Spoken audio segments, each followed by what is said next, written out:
할렐루야. 오늘도 하나님의 크신 은혜와 축복이 특별히 성탄주의를 맞은 저와 여러분 모두에게 넘쳐나시기를 주 예수 그리스도의 이름으로 축복합니다.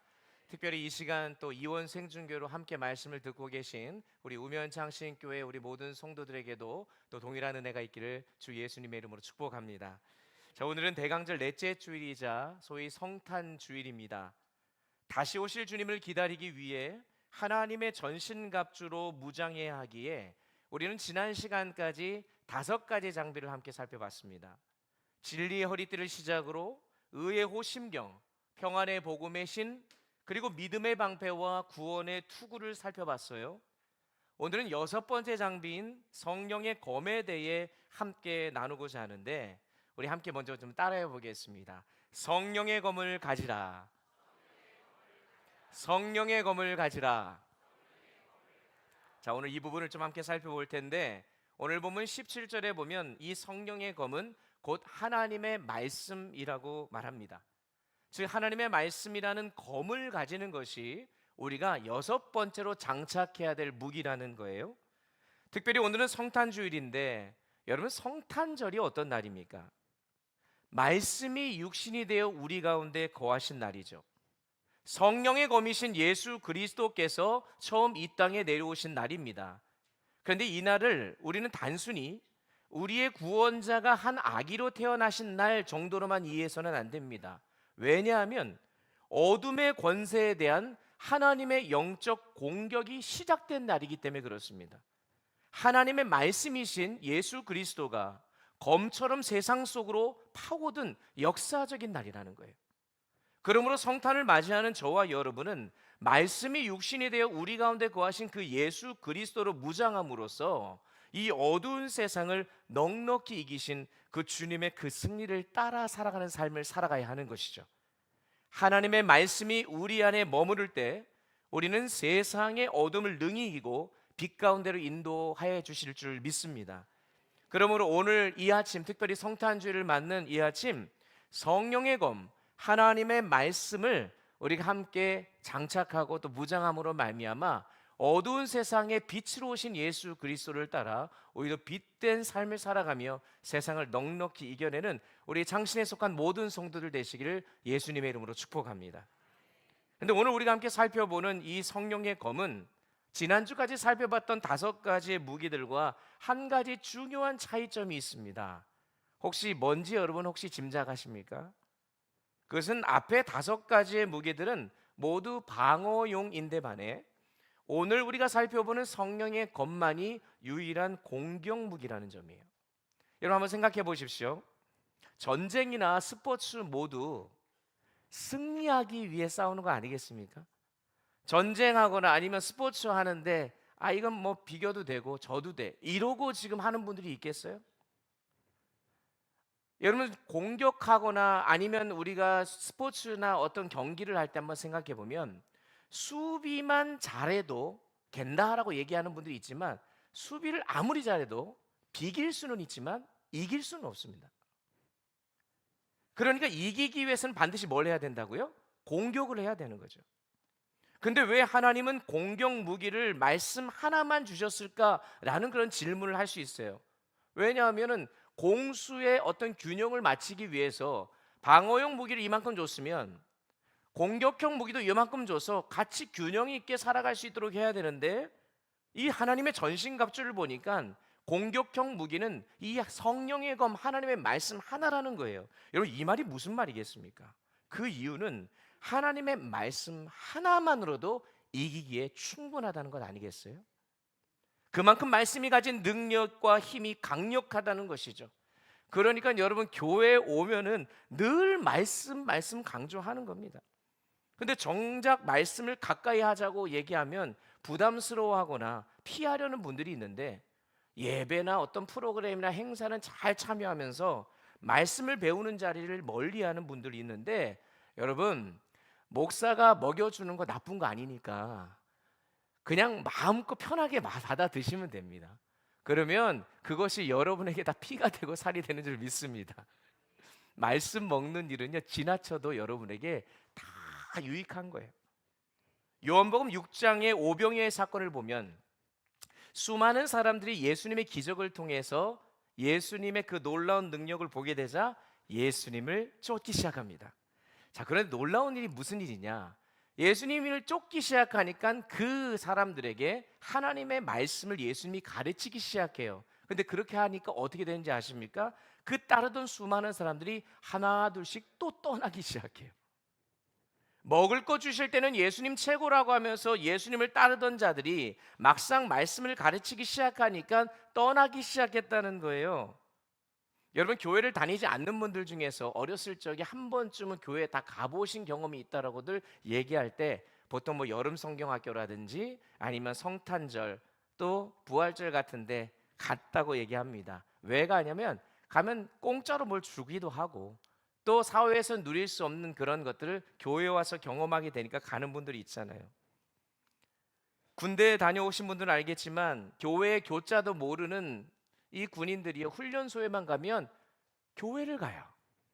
왜 가는지 아십니까? 예? 초코파이를 주니까 가요. 이상하게 군대 가니까 단계 막 땡깁니다, 여러분. 초코파이도요. 다른 초코파이 주면 안 돼요. 꼭 정해져 있는 게 있습니다. 제가 함부로 이거는 언론에 나가는 거기 때문에 말씀을 드릴 수가 없어요. 그러면서 왜 오늘은 이걸 줬냐 얘기하는데 그 초코파이가 먹고 싶어가지고 저도 이등병 때는 이제 일반 병사로 지내다가 나중에 이제 군종병이 되어서 초코파이를 나눠주는 그런 일들을 했는데 여러분 힘든 행군을 한다든가 훈련을 마치고 나면 이 초코파이를 나눠주려고 하면 이 군인들이 어떻게 하냐면 마치 아기 새가 어미 새의 모이를 기다리는 것처럼 그냥 막 낚아채가지고 막 가져가요. 그러면 저는요 좋지요. 그러면서 항상 저는 어떻게 하냐면 그때 이때다 싶어서 말씀을 전하려고 해요.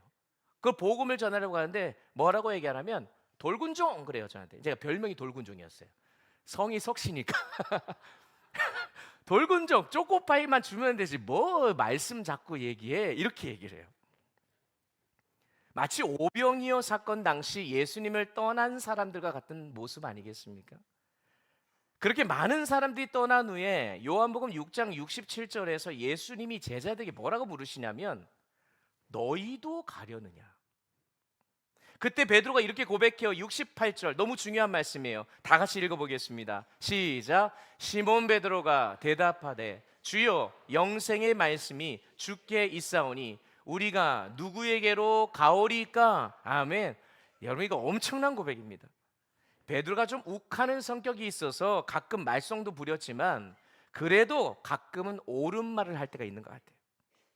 베드로가 지금 뭐라고 얘기하냐면 주님께서 주시는 말씀이 영생의 말씀인 줄 제가 알았고 그래서 주님이 주시는 그 주님의 말씀을 기억하며 어떻게 주님 곁을 떠날 수 있겠습니까? 라고 고백하는 거예요. 말씀이고 생명인 것을 깨달은 것입니다. 여러분 우리도 마찬가지예요.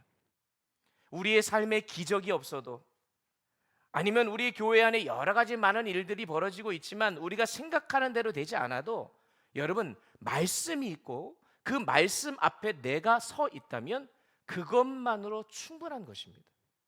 바라기는 영생의 말씀이 주께 있사오니 주님을 결코 떠나지 않겠다는 이 베드로의 고백이 오늘 성탄주일을 맞는 우리 모든 성도님들의 고백이 될 수 있기를 간절히 축원합니다. 바로 이 고백에서부터 우리의 신앙의 회복이 일어나는 것이고 우리의 교회의 회복이 일어나는 거예요. 왜 그럴까요? 앞서 말씀드렸죠. 하나님의 말씀만이 유일무이한 강력한 공격 무기이기 때문에 그렇습니다. 그래서 마틴 루터도 종교개혁을 일으킬 때 외쳤던 슬로건 중에 하나가 뭐냐면 솔라 스크립트라, 오직 말씀으로.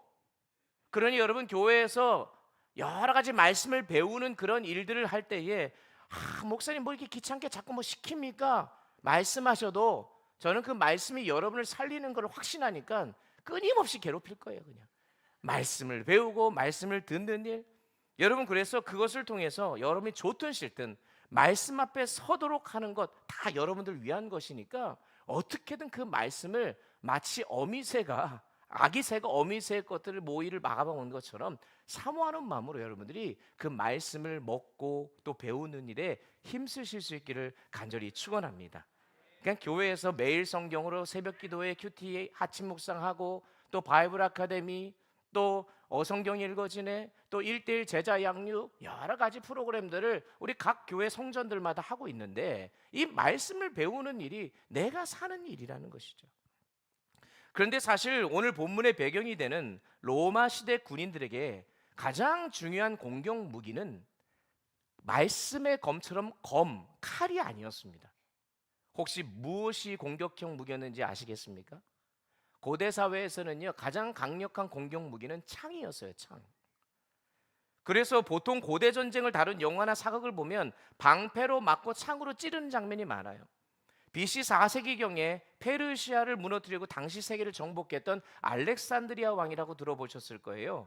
이 세계를 제패할 수 있었던 데에 바로 이 창이 엄청난 역할을 했습니다. 그의 아버지가 필립 2세인데 마케도니아라고 하는 그 지역의 왕이었어요. 그런데 이 왕 아버지는요, 어떻게 했냐면 창을 만들 때 다른 나라들보다 약 10cm 더 길게 창을 만들어요. 자, 그럼 한번 생각해 보세요. 전쟁에 나가서 싸웁니다. 그러면은 긴 게 유리합니까? 짧은 게 유리합니까? 당연히 긴 게 유리하죠. 둘이 창을 딱 찔렀는데 한쪽은 찔렀는데 안 닿는데 한쪽은 닿는 거죠. 그래서 사실 이 알렉산드리아가 세계를 정복하는 데 있어서 이 창이 엄청난 그 기반이 되었다고 얘기합니다. 그런데 좀 궁금증이 생기는 것은 이거지요. 고대 사회에서는 창이 그 정도로 강력한 무기인데 왜 성경은 하나님의 전신갑주에 대해 공격 무기를 얘기하면서 창이 아니라 검을 이야기했을까? 그 이유는 하나님의 말씀이 이 검과 아주 닮아 있기 때문에 그렇습니다. 로마 군인들이 쓰던 검이 있었어요. 그 검은요, 긴 칼이 아닙니다. 60cm 정도 되고 너비는 한 5cm 정도밖에 되지 않아요. 한 가지 특징은 양쪽에 날이 있습니다. 한쪽만 있는 게 아니고 단검인데, 물론 창은 물론 파괴력도 크고 멀리서 공격할 수 있다는 장점이 있지만 예리함과 정확도는 떨어져요. 반면 단검은 가까운 거리에서 아주 정확하게 찌를 수 있고 또 양날로 되어 있어서 몸 안 깊숙이 치명적인 상처를 줄 수가 있습니다. 그런데 바로 하나님의 말씀이 그렇다는 거예요. 말씀은 우리의 깊은 내면 세밀한 곳까지 정확하게 찌르시고 드러내시며 또 바르게 고치시는 능력이 있는 줄 믿습니다. 그래서 어떻게 보면 이 단검은 수술실에서 의사가 사용하는 메스와도 같은 거예요. 그래서 우리가 잘 아는 히브리서 4장 12절 말씀 한번 다 같이 한번 읽어봤으면 좋겠습니다. 함께 읽습니다. 하나님의 말씀은 살아있고 활력이 있어 좌우의 날선 어떤 검보다도 예리하여 혼과 영과 및 관절과 골수를 찔러 쪼개기까지 하며 또 마음과 생각과 뜻을 판단하나니. 아멘. 그렇습니다. 하나님의 말씀은 살아있습니다. 살아있다는 것은 말씀이 지금도 우리 안에 역사하신다는 거예요. 그리고 좌우의 날선 어떤 검보다도 예리하다는 말은 로마 군인이 가지고 있었던 양날의 단검보다도 훨씬 더 정확하고 강력하다는 거예요. 혼과 영밑과 관절과 골수를 찔러 쪼개기까지 한다는 것은 혼과 영이 보입니까? 안 보여요? 안 보여요. 관절과 골수가 보여요? 안 보여요? 겉으로는 안 보이지만 안에 들어가 보면 수술할 때 보이죠. 그러니까 이 보이지 않는 것 또 보이는 것, 결국 내면의 깊은 영역까지도 꿰뚫어서 다루시는 것이 하나님의 말씀임을 우리에게 알려주는 거예요. 그러므로 최고의 의사이신 주님께서 검보다 예리한 말씀으로 저와 여러분의 마음을 찔러주시고 잘못된 부분을 깨끗이 도려내 주셔야 하는 것입니다. 오늘 이 아침 하나님의 말씀의 그 예리한 날이 예배하시는 저와 여러분의 그 심령 깊은 곳까지 속속들이 만져지고 다듬어 주시기를 간절히 소망합니다. 그러면 이 말씀의 검으로 무장하기 위해서, 특별히 성탄주의를 맞아 말씀의 검이고 성령의 검이신 예수님이 이 땅에 오셔서 이 어두운 세상을 찌르시고 도려내시고 무찌르셨던 그 놀라운 은혜를 경험하기 위해 우리가 어떻게 해야 될 것인가? 첫 번째로 따라해 보겠습니다. 마음의 밭을 기경해야 합니다. 무엇을 기경해야 돼요? 마음의 밭을 기경해야 됩니다. 호세아 10장 12절을 보면 너희가 자기를 위하여 공의를 심고 인애를 거두라. 너희 묵은 땅을 기경하라. 지금이 곧 여호와를 찾을 때니 마침내 여호와께서 오사 공의를 비처럼 너희에게 내리시리라. 아멘. 여기서 묵은 땅이란 무뎌지고 굳어진 이스라엘의 강팍한 마음을 뜻하는 겁니다. 이 땅을 기경, 즉 갈아엎지 않으면 하나님께서 아무리 은혜의 비를 내려줘도 풍성한 열매를 맺을 수 있다 없다? 없다는 거예요. 예수님도 마태복음 13장에 가보면 씨 뿌리는 자의 비유를 통해서 좋은 씨앗이 아무 땅에만 떨어진다고 해서 열매 맺는 게 아니고 어느 밭에, 옥토밭에 떨어져야 된다. 농부들은 씨앗을 뿌리기 전에 먼저 땅을 갈고 또 퇴비와 비료를 주고 공기가 잘 통하도록 이 땅을 부지런히 뒤엎는다고 하죠. 그 이유가 뭔지 아십니까? 저도 농사를 잘 알지 못하지만 들어보면 농사를 지은 땅은 한 번 지으면 딱딱해진다는 거예요. 공기가 잘 통하지도 않고 영양분이 아래로 막 흘러들어가 가지고 식물의 뿌리가 도달하지 않게 만든다는 거예요. 또 잡초가 무성하게 만들어지니까 곡식이 자라는 것을 방해한다는 거죠. 그래서 갈아엎지 않으면 안 된다는 거예요. 우리의 신앙도 마찬가지입니다. 마음의 밭이 좋아야 말씀이 떨어질 때 30배, 60배, 100배 결실을 맺는 거예요. 여러분, 하나님의 말씀 자체는 아무 문제가 없습니다. 하나님의 말씀의 씨앗에는 문제가 없어요. 결실의 차이는 말씀을 받는 마음의 상태에 달려 있는 것입니다. 그런데 사단은 이 말씀의 능력을 너무나 잘 아니까 우리의 가슴에, 우리의 마음에 가시를 돋게 하고 또한 돌덩이를 두어서 이 말씀이 자라지 못하도록 하는 거예요. 그래, 너 예배 드리러 가. 그리고 갈수 있는 말씀을 들어. 성경 열심히 읽어. 그리고 공부도 열심히 해. 그러면서 사단이 어떻게 하냐면 자꾸 말씀이 떨어지기는 하는데 가시가 돋고 돌을 만들어내서 이것이 자라지 못하도록 만드는 거예요. 신앙생활 수십 년에도 내가 자라지 못하는 이유는 이 마음이 기경이 안 돼서 그런 거예요. 그러므로 저와 여러분은 이 말씀의 자리에서 자꾸 멀어지게 만드는 사단의 공격으로부터 우리가 마음을 지켜야 되기 때문에 내 마음이 옥토밭인지 날마다 점검하지 않으면 안 되는 것입니다.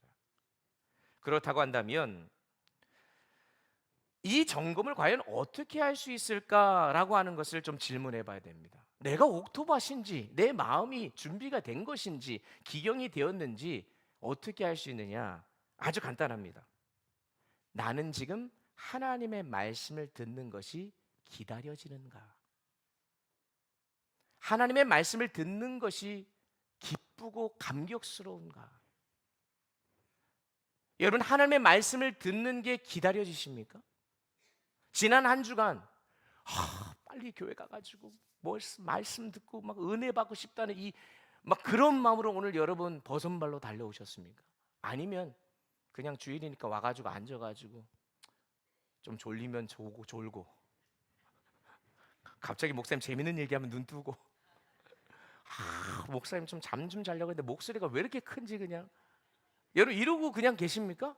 아니면 오늘도 나를 살게 하시는 생명의 말씀 그 성령의 검을 내가 받으러 가는 이 자리 내가 정말 사모하는 마음으로 나아가야지 이런 마음으로 나오시냐고요. 여러분 혹 그러한 말씀을 향한 사모함이 예전 같지 않다면 지금 내 마음이 묶여있고 딱딱해져 있다는 증거입니다. 그런 부분의 마음에는 백날 말씀이 떨어져도 열매를 맺지 못해요. 어떻게 해야 될까요? 마음의 밭을 기경해야 됩니다. 근데 마음의 밭을 기경하는 유일한 방법이 뭐냐? 따라해 보겠습니다. 회개. 여러분 의지적으로 하나님 앞에 나아가 내 죄를 하나하나 고백할 때 딱딱했던 마음이 부드러워지고 그 흙이 잘게 부서지는 거예요. 여러분 회개했던 적이 언제입니까? 주님 앞에 나와 눈물로 엎드리면서 죄인 중에 괴수라고 가슴을 치며 주님 나를 용서하여 주옵소서 처절하게 자복하고 회개하는 마음으로 달려나갔던 우리들의 그 심령 상한 심령을 가지고 주님 앞에 나아가는 그 모습이 여러분 최근에 언제였습니까? 만약에 그것이 최근에 생각이 안 난다면 그러니 마음이 딱딱해지는 거예요. 회개는 흙을 갈아엎는 것과 같습니다. 깊이 갈수록 더 많은 흙이 부드러워지고 잡초와 돌들이 제거되는 거예요.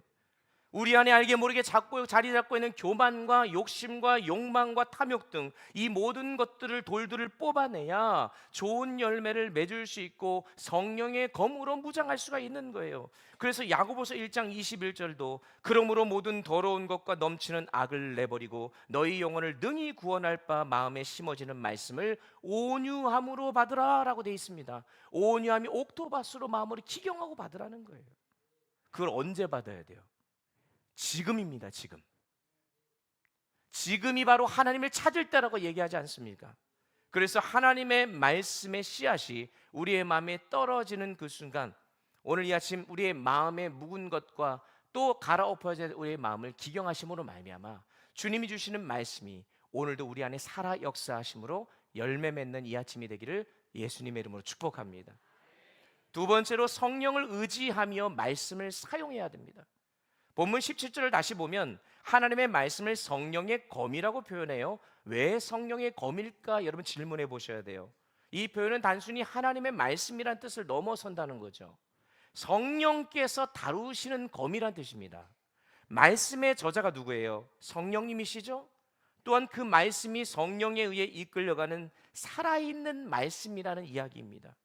그러니 여러분, 하나님의 말씀으로 무장하기 위해서는 성령을 의지하며 말씀을 읽고 또 듣고 공부하고 사용해야 돼요.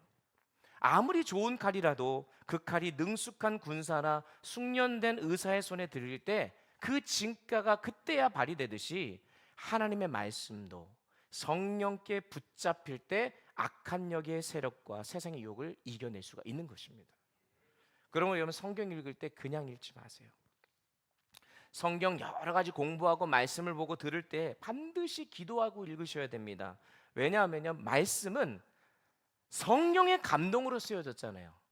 그러면 성령의 감동이 없으면 절대로 이해할 수가 없어요. 깨달을 수가 없어요. 성령의 조명하심과 성령의 지혜를 부어주실 때만이 온전히 이해할 수가 있는 것입니다. 그렇지 않으면 성경을 수십 번 읽어도 그건 검은 건 글씨요, 종이, 하얀 건 종이, 이 정도로 이해하게 되는 거예요. 심지어 이런 말이 있더라고요. 불면증이 있으신 분들에게 그거 성경 한번 읽어봐, 잠 잘 와. 얼마나 마음이 아픈지. 아무리 성경을 백독하고 신학 박사 학위를 가졌다 해도 성령께서 분별력을 주시지 않으면 말씀을 엉뚱하게 이해하고 해석하는 거예요. 제가 미국에 유학 시절에 예일대학교 신학대학원에서 석사과정 공부할 때 참 많이 힘들고 어려운 시간이 있었습니다. 공부 자체가 어려워서도 있지만 그보다 더 힘들었던 것은 뭐냐면 이 하나님의 말씀을 해석하는 관점이 너무 저하고 학교에서 가르치는 것하고 달라서 그래요. 이 예일대학교라고 하는 학교 자체가 조금 진보적이기도 하고 좀 자유주의적인 성향이 있어서 저처럼 이 보수적인 어떤 신앙 배경에서 자란 사람에게는 큰 도전이 될 수밖에 없는데, 교수님들 중에 많은 분들이 성경을 하나님의 말씀으로 안 봐요. 어떻게 보느냐? 그냥 고대 이스라엘의 문학 작품 정도로 보는 거예요. 그 문학 작품을 그냥 연구하는 거죠. 그래서 수업 시간에 성경 본문을 가지고 막 이야기를 할 때 잘 안 되는 영어로 얘기를 하는데 마치 저를 이상한 사람으로 취급하는 거예요. 그런데 여러분, 그 학교의 교수님들 또 함께하고 있는 학생들이요, 전 세계에서 인정받는 신학자들이고요, 내노라 하는 학생들입니다. 그러면 여러분, 그들이 학문적으로도 매우 뛰어난 자들이에요. 성경에 대해서 빠삭합니다. 모르는 게 없어요. 무슨 말이겠습니까?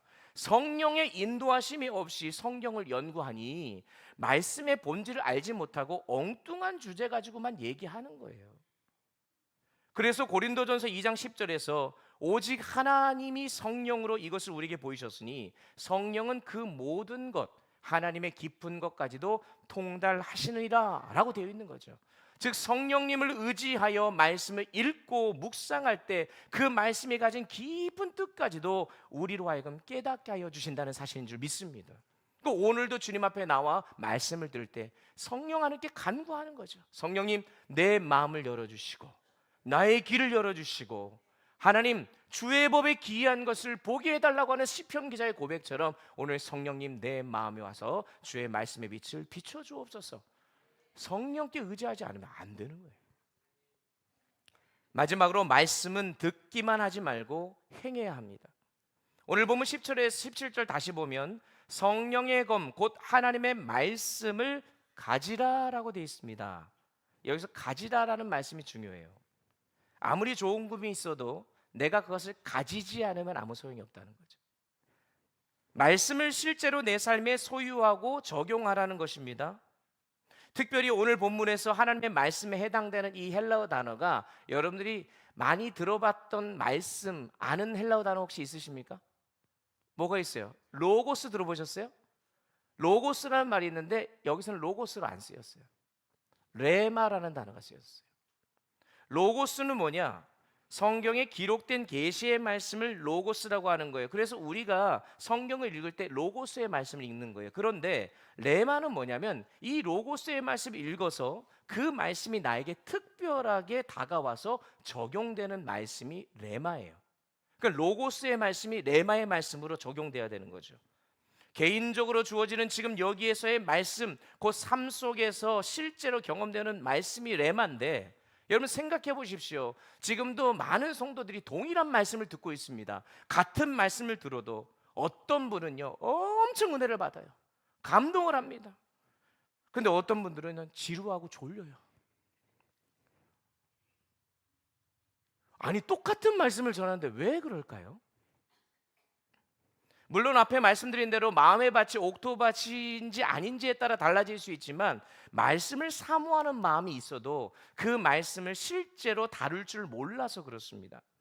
좋은 칼이 있어도 제대로 훈련되지 않으면 무용지물이잖아요. 그러니까 군인들이 얼마나 칼 연습을 많이 했겠습니까? 수술실에 들어가는 의사가 이 수술하는 칼을 얼마나 많이 연습했겠어요? 반드시 우리도 이 말씀을 듣는 데서 그치지 않고 실천하고 연마할 때 비로소 성령의 검으로서의 힘을 발휘하게 되는 것입니다. 그래서 누가복음 6장 46절 너희는 나를 불러 주여 주여 하면서도 어찌하여 내가 말하는 것을 행하지 않느냐. 야고보서 1장 22절 너희는 말씀을 행하는 자가 되고 듣기만 하여 자신을 속이는 자가 되지 말라.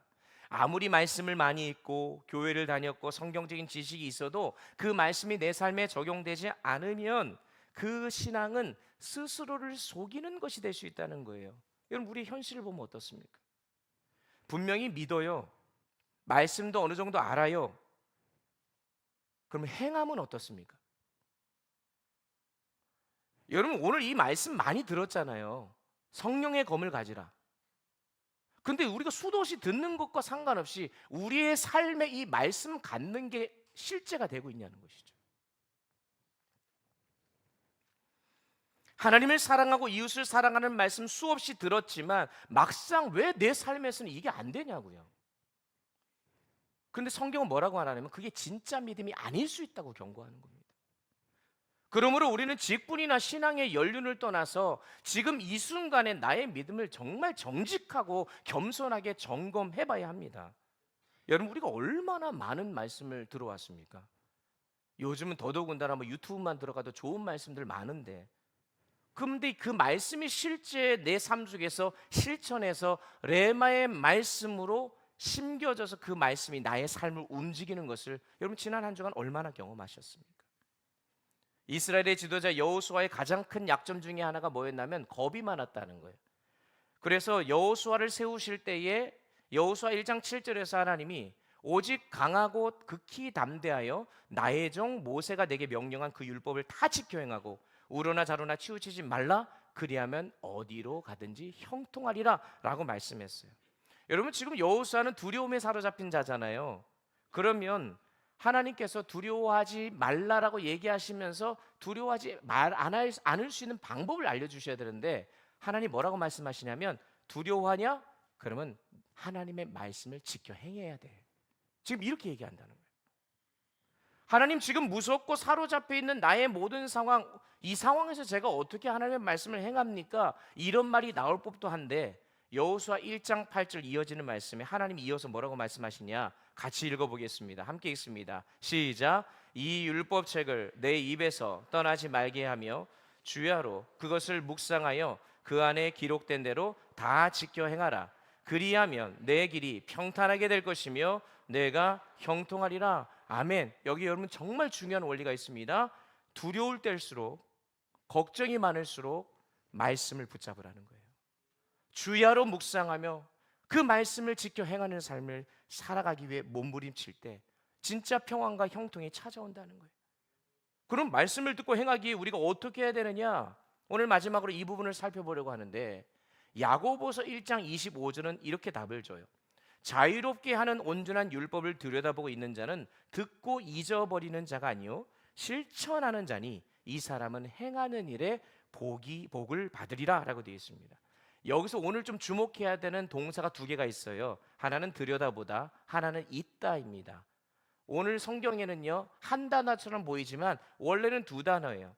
들여다보다는요 요한복음 20장 5절에 쓰여진 단어와 똑같습니다. 그 배경이 뭐냐면 예수님이 십자가에서 죽으시고 부활을 하셨는데 베드로와 요한이 정말 예수님이 부활하셨나? 궁금해가지고 예수님의 무덤에 가가지고 고개를 쑥 들여다보는 거.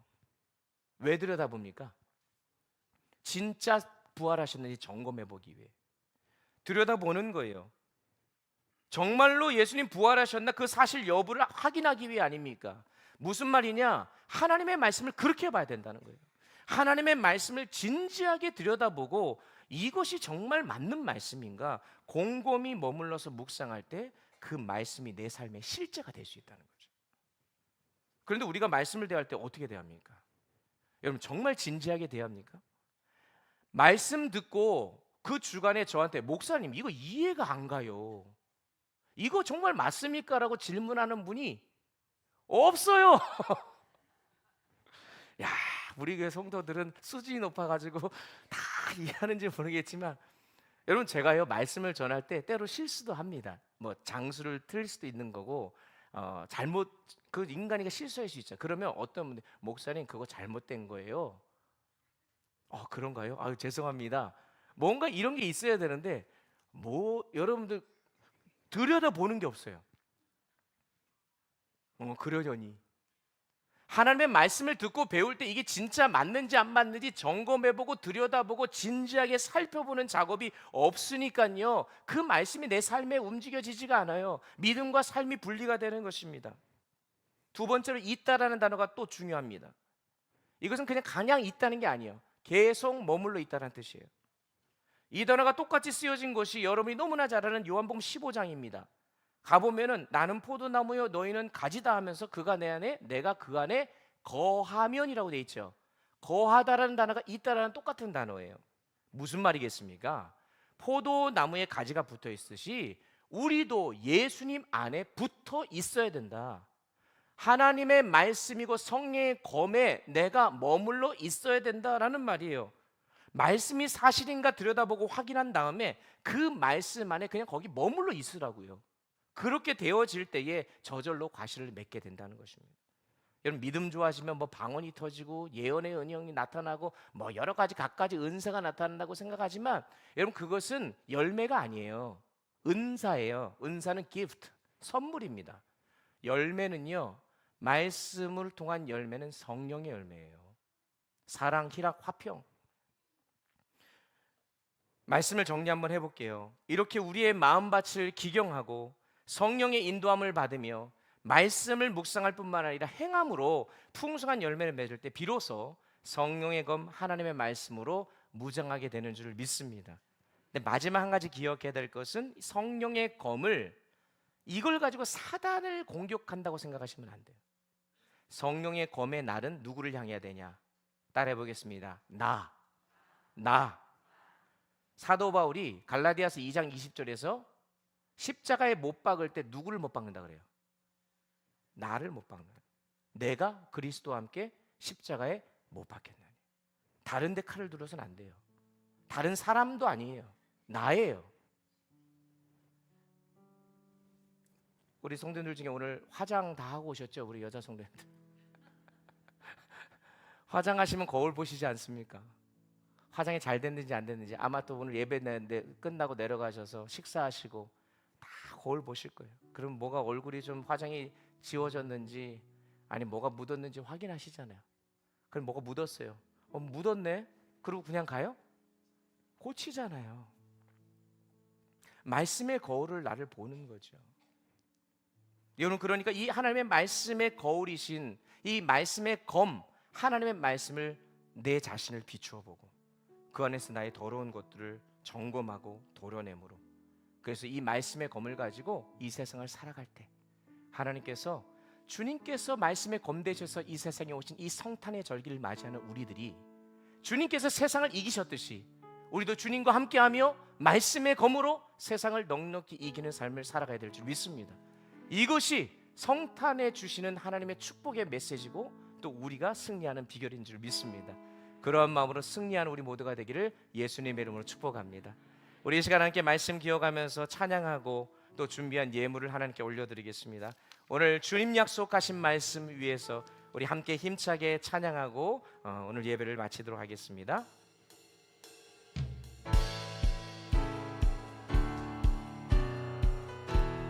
주님 약속하신 말씀 위에서, 주님 약속하신 말씀 위에서 영원토록 주를 찬송하리라. 소리 높여 주께 영광 돌리며 약속 믿고 굳게 서리라. 굳게 서리, 영원하신 말씀 위에 굳게 서리. 굳게 서리, 그 말씀 위에 굳게 서리. 주님 약속하신 말씀 위에서 세상 염려 내게 온습할 때에 용감하게 힘써 싸워 이기며 약속 믿고 굳게 서리라. 아멘. 굳게 서리, 영원하신 말씀 위에 굳게 서리. 굳게 서리, 그 말씀 위에 굳게 서리라. 주님 약속하신 말씀 위에서 영원하신 주의 사랑이 믿고 성령으로 힘써 싸워 이기며 약속 믿고 굳게 서리라. 굳게 서리, 영원하신 말씀 위에 굳게 서리. 굳게 서리, 그 말씀이. 우리 다 같이 일어나서 4절 찬양하겠습니다. 주님 약속하신 말씀 위에서 성령 인도하는 대로 행하며 주님 품에 항상 안식 얻으며 약속 믿고 굳게 서리라. 굳게 서리, 영원하신 말씀 위에 굳게 서리. 굳게 서리, 그 말씀 위에 굳게 서리. 굳게 서리, 영원하신 말씀 위에 굳게 서리. 굳게 서리, 그 말씀이